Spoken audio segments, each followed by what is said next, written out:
We had to feed it our grief and keep feeding it until it could not mimic the rhythm of living. Chapter 6, Aftermath. We burned the jars we had found, and the smell of that fire tasted like old apples and wet dirt. The hollow shrank its edges. The sycamore's bark cracked and bled a sap that glowed in the lantern light. People returned, or their shells did.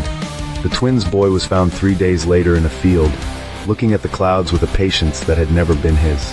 He had the story of a dream he couldn't find the words for. Some things were back to how they'd been. Some things were not. Maggie stood at the window and watched the road the way a watcher watches a tide. There was a strain to her laughter, like a violin played just out of tune. We left markers along the hollow, stones carved with names, jars buried deep with soil turned over 3 times. We whispered new bargains into the roots. We told the children stories about keeping to the light and naming each other properly at night. Hollow Bay was quieter for a while. The hunger retreated like an animal that knows it has been seen.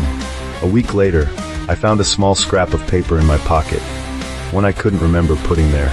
In my hand, in my mother's looping script, were the words, "Remember to always answer when the hollow calls your name."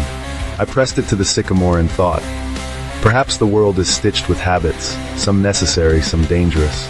We can never be sure which is which until we pull a thread.